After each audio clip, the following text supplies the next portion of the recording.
ජෛව ගෝලය. පරිසර දූෂණයේ අහිතකර බලපෑම්.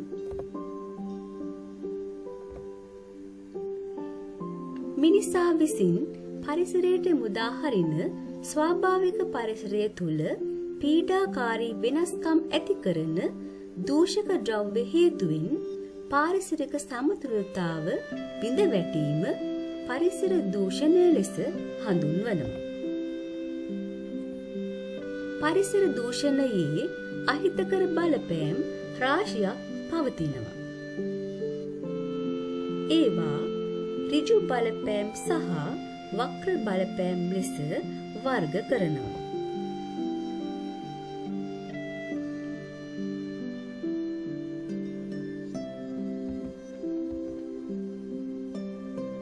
පරිසර දූෂණයේ ඍජු බලපෑම් ලෙස අම්ල වැසි ඇතිවීම, ගෝලීය උණුසුම ඉහළ යාම, ඕසෝන් ස්තරය හායනය, ප්‍රභා රසායනික ධූමිකාව, ජෛව එක්රැස් වීම, සුපෝෂණය සහ විකිරණ මට්ටම ඉහළ යාම සලකන්න පුළුවන්.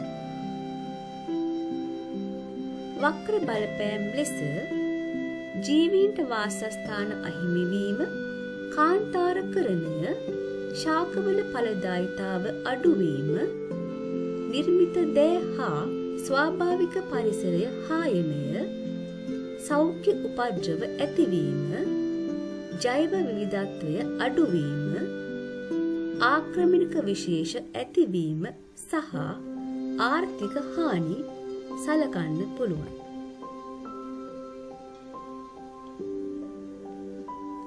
පරිසර දූෂණයේ ප්‍රධාන ඍජු බලපෑමක් ලෙස අම්ල වැසි ඇතිවීම සලකන්න පුළුවන්. සල්ෆියුරික් සහ නයිට්‍රික් මිශ්‍ර වූ ජලය වැසි ලෙස වැටීම අම්ල වැසි ඇතිවීමක් ලෙස සලකනවා. Sulphur dioxide, sulphur trioxide, nitrogen dioxide වැනි කාර්මික අපද්‍රව්‍ය අම්ල වැසි ඇතිවීමට හේතු වෙනවා.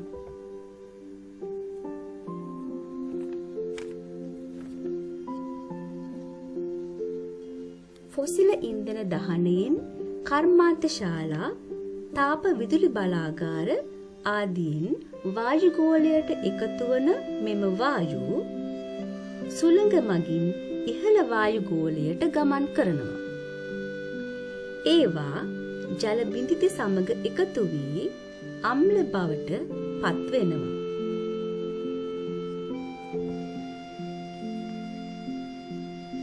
සල්ෆර් ඩයොක්සයිඩ් ජලයේ දිය වී සල්ෆියුරස් අම්ලය සෑදෙනවා. සල්ෆියුරස් අම්ලය තව දුරටත් ඔක්සීකරණය වී සල්ෆියුරික් අම්ලය සෑදෙනවා. සල්ෆර් ට්‍රයොක්සයිඩ් ජලයේ දියවීමෙනුත් සල්ෆියුරික් අම්ලය සෑදෙනවා.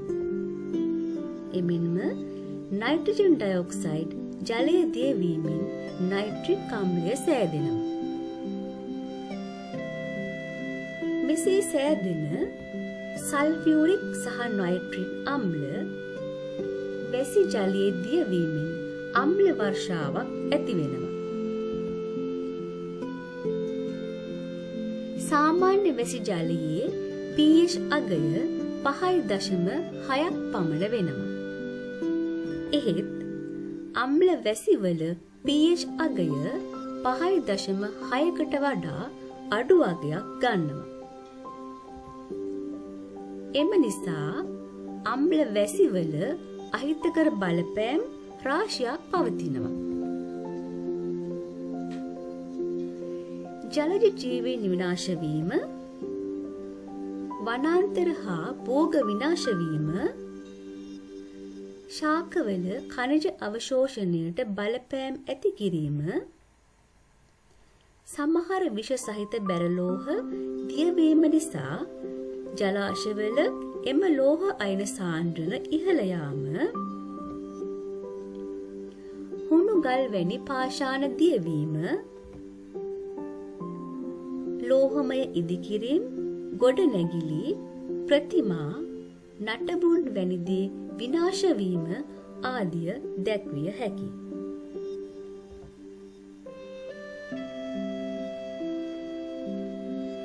ගෝලීය උණුසුම ඉහළ යාම පරිසර දූෂණයේ තවත් ඍජු බලපෑමක්. හරිතාගාර ආචරණය නිසා ගෝලීය උණුසුම ඉහළ යනවා. මෙම ප්‍රස්ථාරයට අනුව වර්ෂ 1850 සිට වර්ෂ 2000 දක්වා ගෝලීය උණුසුම ක්‍රමයෙන් ඉහළ ගොස් තිබෙනවා. හරිතාගාරයක් කියන්නේ කුමක්ද? සෞම්‍ය කලාපීය රටවල භෝගවල අස්වැන්න ඉහළ නැංවීම සඳහා හරිතාගාර භාවිතා කෙරෙනවා. හරිතාගාරයේ තුල පවතින වායු තාප විකිරණ අවශෝෂණය කරගෙන නැවත හරිතාගාරයේ තුලටම පරාවර්තනය කිරීම නිසා හරිතාගාරයේ තුල උෂ්ණත්වය වැඩි වෙනවා. එවිට ශාක වර්ධනය වැඩි වෙලා ඒවායේ අස්වැන්නද වැඩි වෙනවා. මෙවැනිම ක්‍රියාවලියක් වායුගෝලය තුලත් සිදු වෙනවා. එය හරිතාගාර ආචරණය ලෙස හඳුන්වනවා.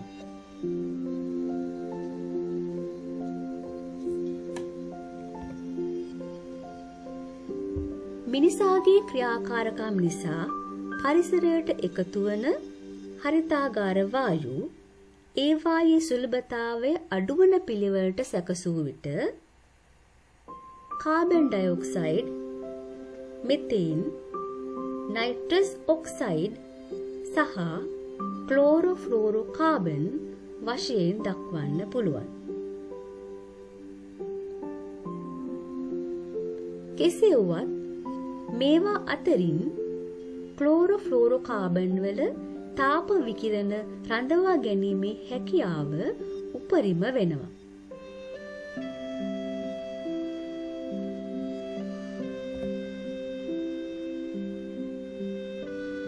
වායුගෝලයේ ඇති ප්‍රධානම හරිතාගාර වායු සහ ඒවා පරිසරයට නිකුත් වන ආකාර මෙලෙස දක්වන්න පුළුවන්.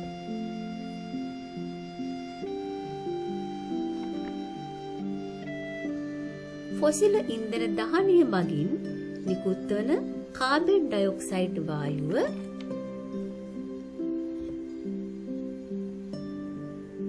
ශාක හා සත්ත්ව කොටස් කාබනික අපද්‍රව්‍ය මත බැක්ටීරියා ක්‍රියා කිරීමෙන් නිපදවෙන මෙතේන් වායුව විදුලි කැටීමේදී ඇතැම් වාහනවල අභ්‍යන්තර දහන එන්ජිම තුල නයිට්‍රජන් ඔක්සිජන් සමග ක්‍රියා කිරීමෙන් කාබනික ද්‍රව්‍ය මත බැක්ටීරියා ක්‍රියා කිරීමෙන් පරිසරයට එකතු වන නයිට්‍රජන් වල ඔක්සයිඩ් ශීතකරණ හා වායු සමීකරණ මගින් වායුගෝලයට එකතු වන ක්ලෝරෝෆ්ලෝරෝ කාබන් ගල් අඟුරු ඉන්ධනයක් ලෙස බහුලව භාවිතා කිරීමෙන් පෙට්‍රෝලියම් ඉන්ධන දහනයෙන් අයින්ද්‍රිය ද්‍රව්‍ය මත බැක්ටීරියා ක්‍රියා කිරීමෙන් සහ ගිනිකඳු පිපිරීම මගින් එකතු වන සල්ෆර් ඩයොක්සයිඩ් වායුව සහ ජල වාෂ්ප මේවා අතරින් ප්‍රධාන වෙනවා.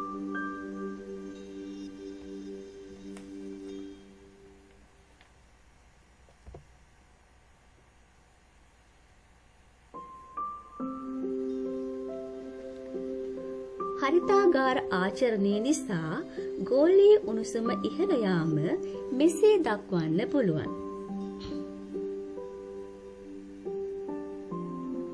සූර්යාගේ අදෝරක්ත කිරණ වායුගෝලය හරහා ගමන් කරනවා. මේවායින් කොටසක් පෘථිවි තලයට උරාගෙන පෘථිවිය උණුසුම් වෙනවා. තවත් කොටසක් වායුගෝලයෙන් හා පෘථිවි පෘෂ්ඨයෙන් පරාවර්තනය කරනවා. තවත් කොටසක් හරිතාගාර වායු මගින් අවශෝෂණය කරගෙන විවිධ දිශාවන් ඔස්සේ ප්‍රතිවිමෝචනය කරනවා. මෙය පහළ වායුගෝලය සහ පොළව මතු පිට ස්තරය උණුසුම් කිරීමට හේතු වෙනවා.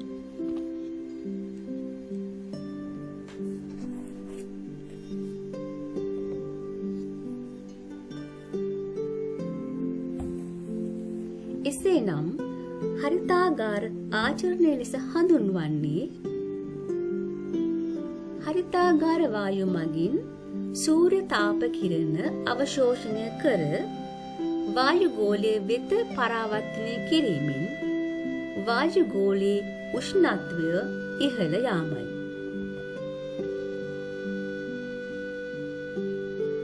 ගෝලීය උණුසුම ඉහළ යාම නිසා අහිතකර බලපෑම් රාශියක් ඇති වෙනවා.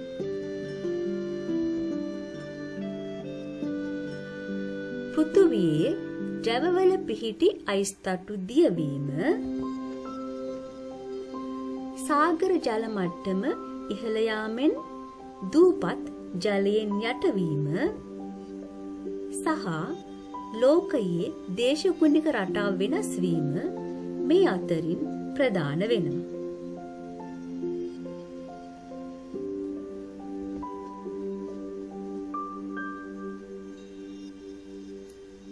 ගෝලීය උණුසුම පිළිබඳ දර්ශක කිහිපයක් පවතිනවා.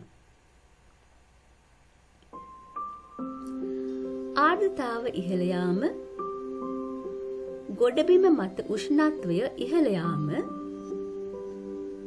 පහළ වායුගෝලයේ උෂ්ණත්වය ඉහළ යාම, සාගර වල ඉහළ උෂ්ණත්වය, සාගර මතුපිට උෂ්ණත්වය ඉහළ යාම,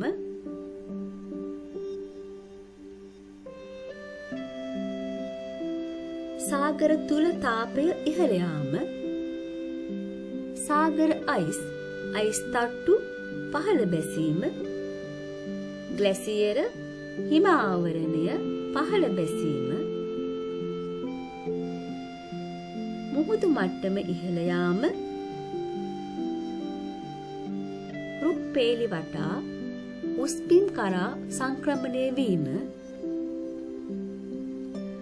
වසන්තය කලින් පැමිණීම සහ සත්ත්ව විශේෂ ඉහළට සංක්‍රමණය වීම ඒවා අතරින් සමහර.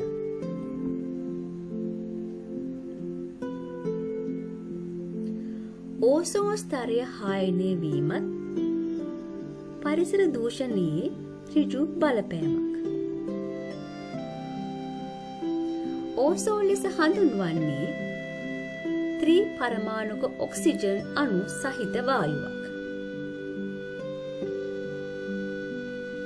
එනම් ඔක්සිජන් පරමාණු 3ක් සංයෝජනය වීමෙන් ඕසෝන් අණුවක් සෑදෙනවා. පෘථිවි පෘෂ්ඨයේ සිට කිලෝමීටර් 25ක් පමණ ඉහළින් පිහිටි ඉතා තුනී වායු ස්තරය ඕසෝන් ස්තරය ලෙස හඳුන්වනවා. සූර්යාගෙන් පිටවන අධිශක්ති පාරජම්බුල කිරණ පෘථිවි පෘෂ්ඨයට ළඟාවීම වළක්වන ආරක්ෂක වියනක් ලෙස ඕසෝන් ස්තරය ක්‍රියා කරනවා.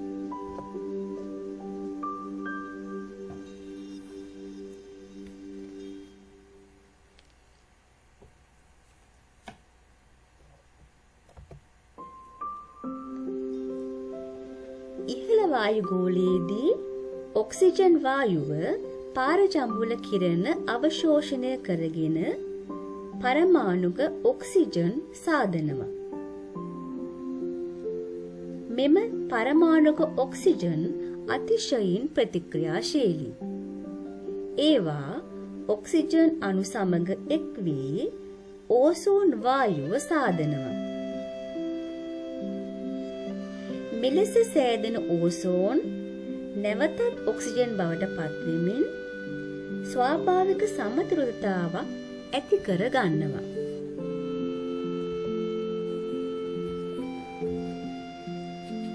ක්ලෝරෝෆ්ලෝරෝකාබන් සහ නයිට්‍රික් ඔක්සයිඩ් වැනි වායු ඕසෝන් අණු බිඳ හෙළමින් ඕසෝන් ස්තරය විනාශ කරන නිසා එහි සිදුරු ඇති වෙනවා.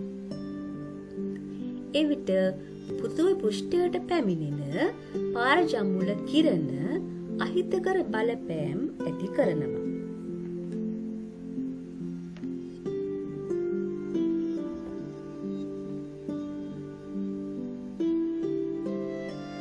ඕසෝන් ස්තරය ක්ෂය වීමේ අහිතකර බලපෑම් රාශියක් පවතිනවා.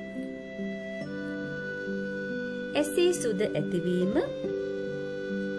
ජීවීන්ගේ විකෘති තත්ත්ව ඇතිවීම හා සමේ පිළිකා ඇතිවීම, දේහ ප්‍රතිශක්තිය අඩුවීම, ප්‍රභා සංශ්ලේෂණය අඩාල වීම ඒ අතරින් ප්‍රධාන වෙනවා.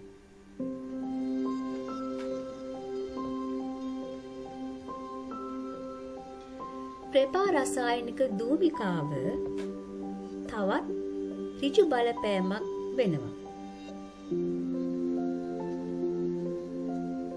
දුමෙහි සහ මීදුමෙහි සංයෝගයක් ලෙස සෑදෙන ඇස් දෙවිල්ල ඇති කරන, පෙනීමට බාධා කරන කහ පැහැයට හුරු තිමිරය ප්‍රභා රසායනික දූමිකාව ලෙස හඳුන්වනවා. නයිට්‍රජන් වල ඔක්සයිඩ් සහ නොදෙවුණු හයිඩ්‍රෝකාබන් නිසා ප්‍රභා රසායනික දූමිකාව ඇති වෙනවා. ප්‍රභා රසායනික දූමිකාව නිසා අහිතකර බලපෑම් කිහිපයක්ම ඇති වෙනවා. ශ්වසන පද්ධතියට බලපෑම නිසා කැස්ස, හතිය වැනි ආබාධ ඇතිවීම, ශාකවලට විෂ සහිත නිසා වර්ධනය හා ආහාර නිෂ්පාදනය අඩාල කිරීම, වාතයේ දෘශ්‍යතාව අඩු කිරීම, රබර් හා රෙදිවල ගුණාත්මය අඩු කිරීම සහ වර්ණ විරංජනය කිරීම ඒ අතරින් ප්‍රධාන වෙනවා.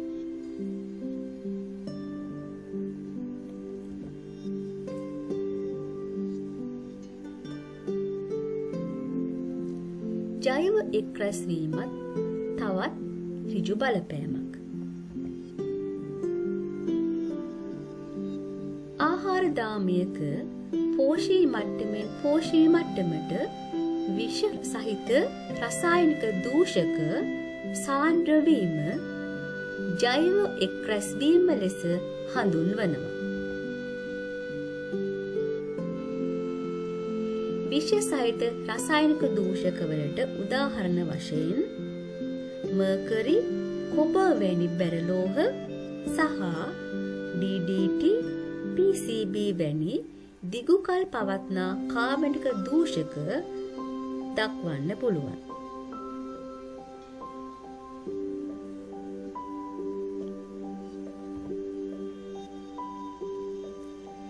ජෛව එක්රැස් වන ද්‍රව්‍යවල ලක්ෂණ කිහිපයක් පවතිනවා. දිගු කලක් නොනැසී පැවතීම, ජීවී දේහයෙන් දේහයට ගමන් කර හැකිවීම, මේදයේ දියවන ද්‍රව්‍ය වීම, ජෛව රසායනික ලෙස සක්‍රිය වීම.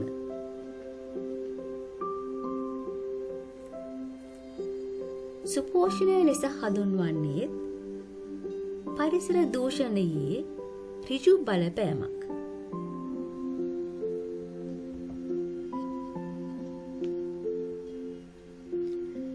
නවීන ලෝකයේ අධික ලෙස භාවිතා කරන කෘෂි රසායනික ද්‍රව්‍ය, කර්මාන්ත ශාලාවලින් පිට කරන අපද්‍රව්‍ය,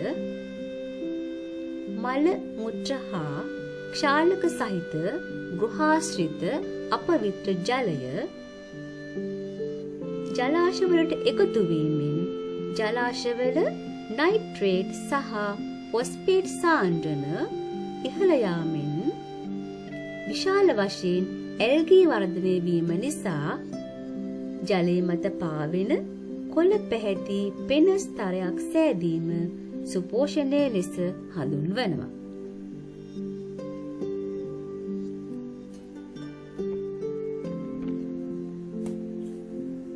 මියගිය ඇල්ගී මත නිර්වායු බැක්ටීරියා ක්‍රියා කිරීමෙන් හයිඩ්‍රජන් සල්ෆයිඩ්, මෙතේන් සහ ඇමෝනියා වැනි වායු නිදහස් කිරීමෙන් අප්‍රසන්න ගන්ධයක් ඇති වෙනවා.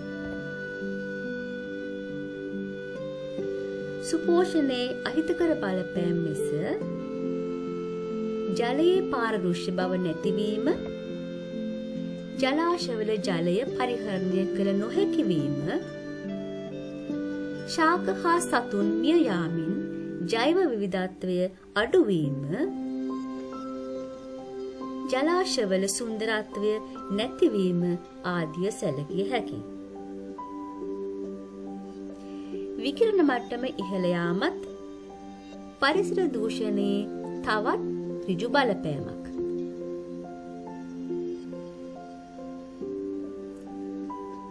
ස්වාභාවික ප්‍රබව හා මිනිස් ක්‍රියාකාරකම් නිසා විකිරණවලට නිරාවරණය වීම දිනෙන් දින වැඩි වෙමින් පවතිනවා.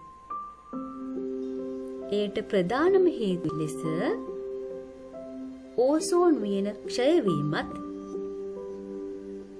ජපානයේ ෆුකුෂිමා බලාගාරය, රුසියාවේ චර්නොබිල් බලාගාරය ආදී න්‍යෂ්ටික ඉන්ධන බලාගාරවල සිදු වූ අනතුරුත් දක්වන්න පුළුවන්.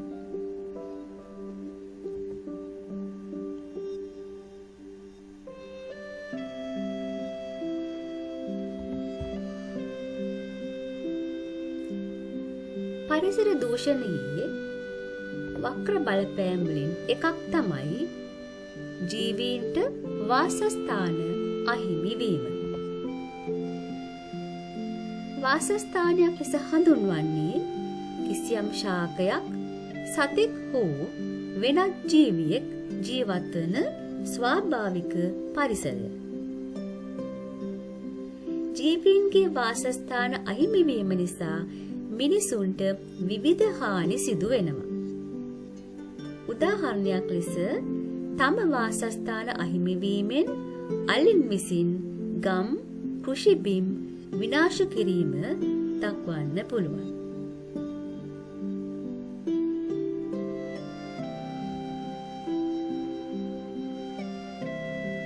කාන්තාරකරණයත් තවත් වක්‍ර බලපෑමක් වෙනවා.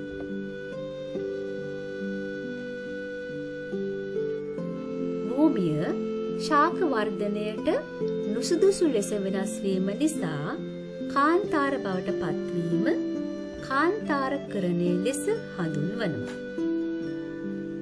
එයට ප්‍රධාන හේතු වන්නේ වනාන්තර එලි කිරීම, හරිතාගාර ආචරණය, වගා බිම්වල ලවණතාවය ඉහළ යාම සහ කාලගුණික විපර්යාස. උදාහරණයක් ලෙස මෝසම් වර්ෂා නියමිත කාලයේදී සිදු නොවි නියං තත්ත්ව ඇතිවීම දක්වන්න පුළුවන්. ශාකවල ඵලදායීතාව අඩුවීම තවත් වක්‍ර බලපෑමක්. ශාකවල වර්ධනයට හා ප්‍රභා සංශ්ලේෂණයට අවශ්‍ය සාධක නිසි පරිදි නොලැබීමෙන් ශාකවල ඵලදායීතාව අඩු වෙනවා. කෘෂි බිම් නිරන්තරයෙන් වගා කටයුතු සඳහා යොදා ගැනීමෙන් පස නිසරු වෙනවා. පස දූෂ්‍ය වීම නිසා භෝග ඵලදායීතාව අඩු වෙනවා. නිර්මිත දෑ හා ස්වාභාවික පරිසරය හායනයත් තවත් වක්‍ර බලපෑමක්.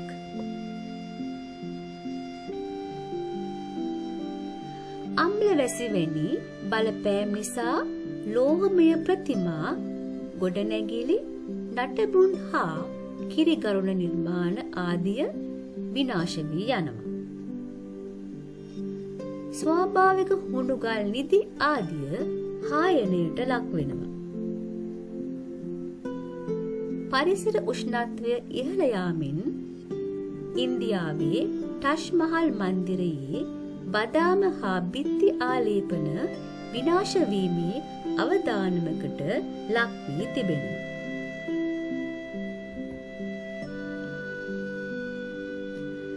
සෞඛ්‍ය උපද්‍රව ඇතිවීමත් පරිසර දූෂණයේ තවත් වක්‍ර බලපෑමක්.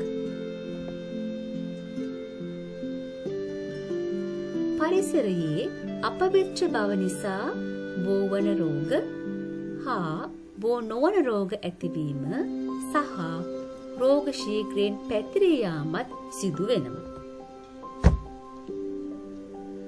කසල නිවැරදිව බැහැර නොකිරීමෙන් ඩෙංගු වැනි රෝග පැතිරීමත් සිද්ධ වෙනවා.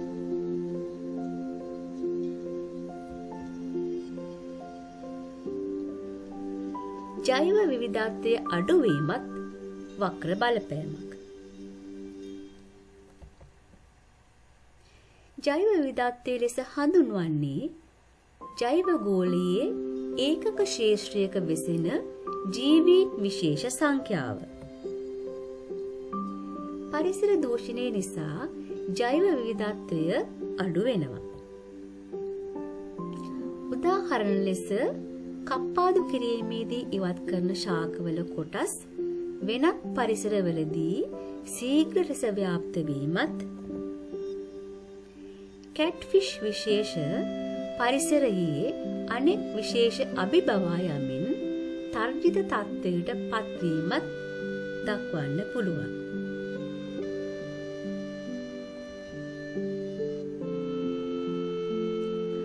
ආක්‍රමණික විශේෂ ඇතිවීමත් තවත් වක්‍ර බලපෑමක්.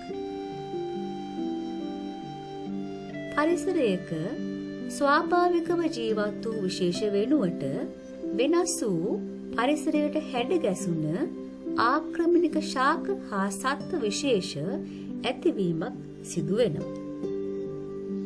උදාහරණ ලෙස යෝධ නිදිකුම්බා, අන්දර ශාක, ගන්ධපාන ශාකය සහ ට්‍රවුට් මත්ස්‍යයා දැක්විය හැකියි.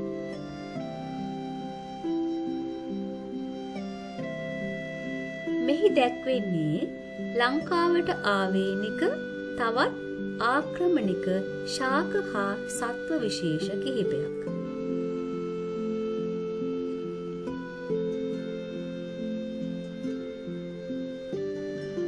ආර්ථික හානි ඇතිවීමත් පරිසර දූෂණයේ වක්‍ර බලපෑමක් වෙනවා.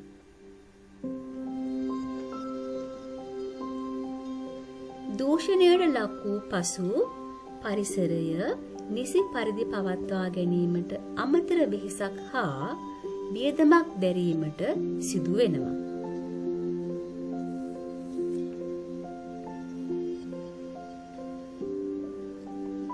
මේ අනුව පරිසර දූෂණයේ ඍජු සහ වක්‍ර බලපෑම් රාශියක් පවතින බව පැහැදිලි වෙනවා.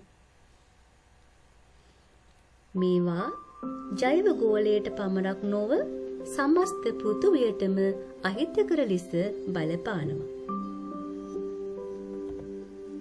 එම නිසා පරිසර දූෂණයේ අහිතකර ප්‍රතිඵල වළක්වා ගැනීමට පරිසර දූෂණය නොකර එය ආරක්ෂා කර ගැනීම අපගේ වගකීමක් වෙනවා.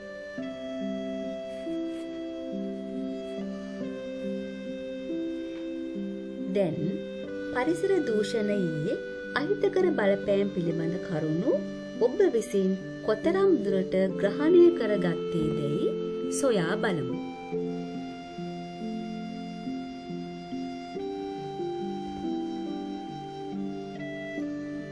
මිනිස් ක්‍රියාකාරකම් මගින් විමෝචනය කරන ප්‍රධාන හරිතාගාර වායු වන්නේ කාබන් ඩයොක්සයිඩ්, මෙතේන්, නයිට්‍රජන් වල ඔක්සයිඩ් සහ CFC. Carbon dioxide, sulphur dioxide, methane සහ ජල වාෂ්ප. කාබන් ඩයොක්සයිඩ්, ජල වාෂ්ප, නයිට්‍රජන් වල ඔක්සයිඩ් සහ CFC. Sulphur dioxide, methane, nitrogen වල ඔක්සයිඩ් සහ CFC.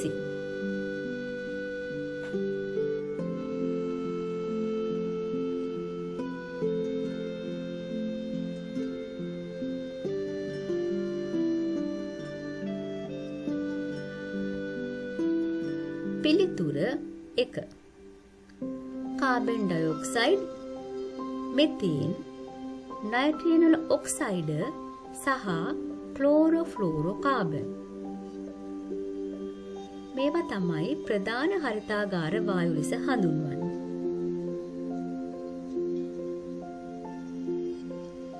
සල්ෆර් ඩයොක්සයිඩ් සහ ජල වාෂ්පත් හරිතාගාර වායු ලෙස හඳුන්වනවා. ඕසෝන් ස්තරය හායනය සඳහා බලපාන ප්‍රධානම වායුව කුමක්ද? Carbon dioxide, CFC, methane, sulphur dioxide.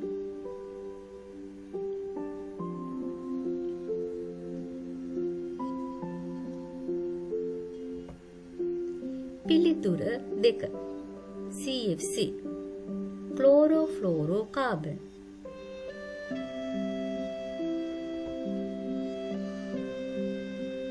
Ozone ස්තරය හායනය සඳහා බල නොපාන වායුව කුමක්ද? Oxygen, CFC, carbon dioxide, nitrogen oxide.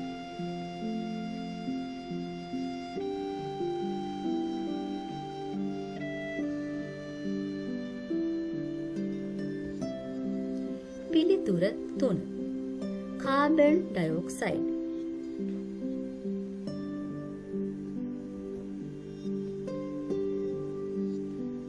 අම්ල වැසි ඇතිවීම සඳහා බලපාන කර්මාන්ත ශාලාවලින් පිට කරන ප්‍රධානම වායු වන්නේ carbon dioxide, methane, CFC, carbon dioxide, sulphur dioxide සහ sulphur trioxide, nitrogen dioxide, sulphur dioxide සහ sulphur trioxide, nitrogen dioxide, sulphur dioxide සහ කාබන් ඩයොක්සයිඩ්.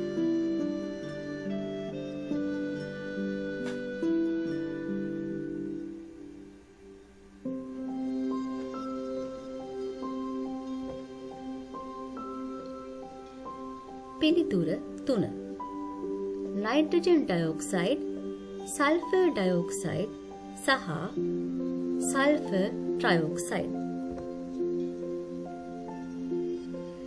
පරිසර දූෂණයේ ඍජු බලපෑමක් නොවන්නේ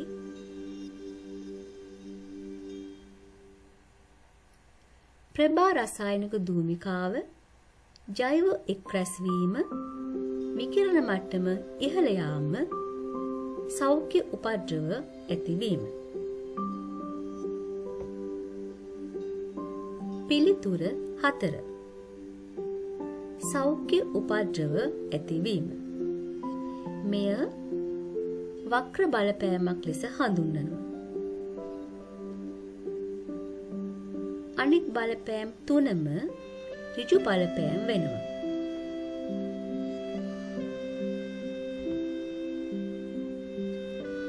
ජෛව එක්රැස්වීම යනු කුමක්ද?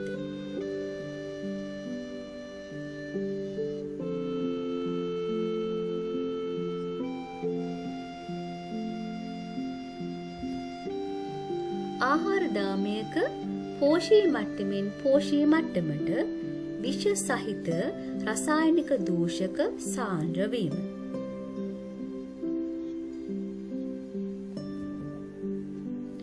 ඕසෝන් ස්තරයේ කෘත්‍යය කුමක්ද?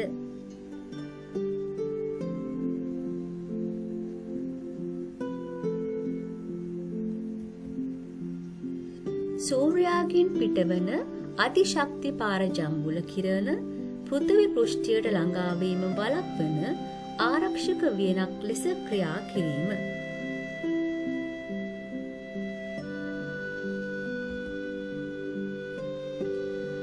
පසුගිය සියවස තුළ ලෝකයේ සාගර මට්ටම සෙන්ටිමීටර 10ක් 20කින් පමණ වැඩි වී ඇත.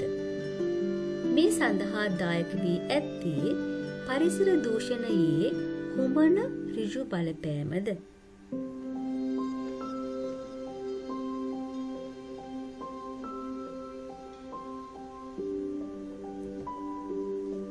ගෝලීය උණුසුම ඉහළ යාම.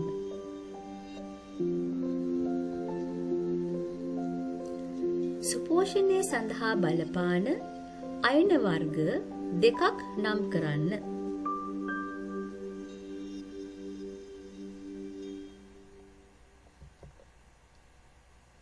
නයිට්‍රේට් සහ ෆොස්ෆේට්.